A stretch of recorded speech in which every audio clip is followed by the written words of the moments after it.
Hello mga ka-mindset! Welcome to our vlog! For today's video, tuturuan ko kayo kung paano gumawa ng ghost effect gamit ang CapCut. Tara, samahan niyo ako!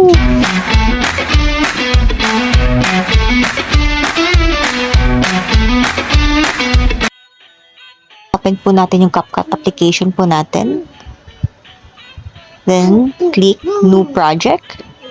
Then, mararoute po tayo dun sa albums po natin. So, dapat meron tayong ni-ready dalawang video na gagamitin, okay? So, ngayon, select muna natin yung isa. Then, click Add, yung naka-blue, nasa baba.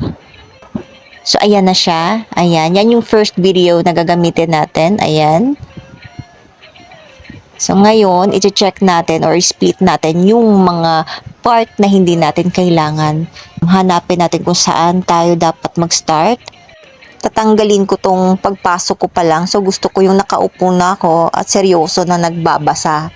So, dyan ko ilalagay yung banda yung straight line. Then, highlight. Then, click split sa bandang baba. Then, delete. Ayan, tanggal na siya. Then, meron din akong tatanggalin dun sa may dulo. Yan siya yung tumayo. Yung pagtayo ko, tatanggalin ko yan. So, saglit. Hanapin natin. Gusto ko yung hanggang sa nahimatay lang yan. Dyan na part. Then, tutok ko yung straight line.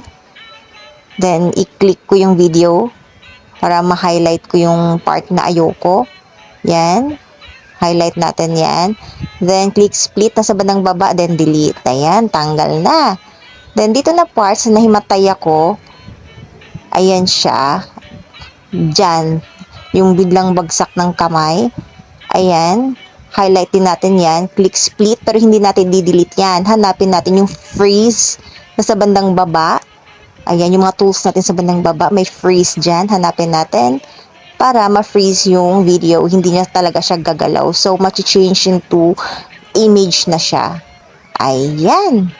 So, kung mapapansin nyo, yan gumagalaw pa. Pero dito sa bandang freeze natin, ayan, naka-steady na lang siya. Dyan banda, oh. Diba? Steady na siya. Ayan. Okay na tayo dyan. Goods na tayo dyan. So, ngayon, ang gagawin naman natin, i-add natin o overlay natin yung second video para magawa na natin yung ghost effect. Sa bandang ibaba ulit, hanapin si overlay, click natin yan, then click ulit add overlay. Then select natin yung pangalawang video na ni-ready natin.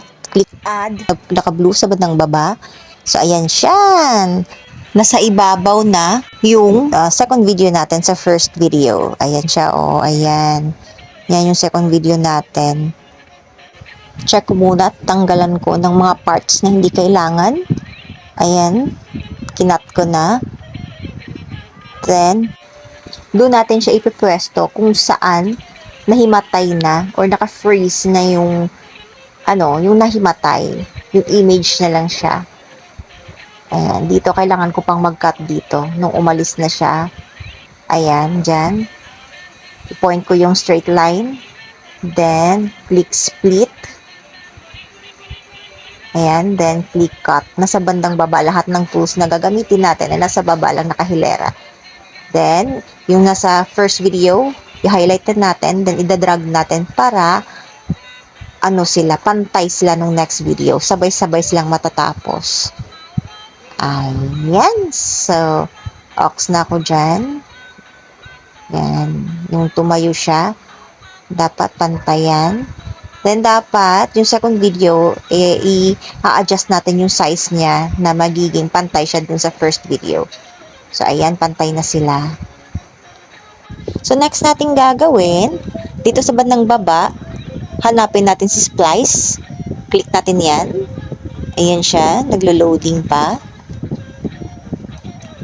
Then, yung, pang-adjust niya, para sa akin, okay na ako sa 25. Yan, ox na ako dyan sa 25. Yung parang shadow niya. Para sa akin, maganda na siyang tignan.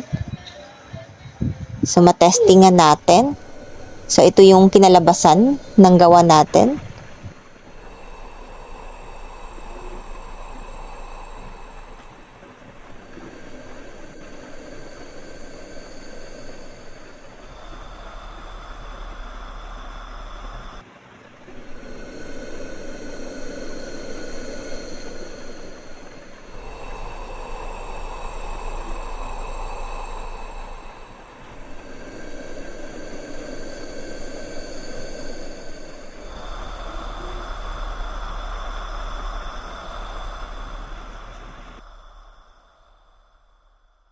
Nakakatakot ba?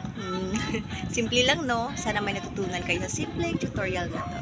Please don't forget to like and subscribe and hit the notification bell para lagi kayo updated sa mga tutorials namin.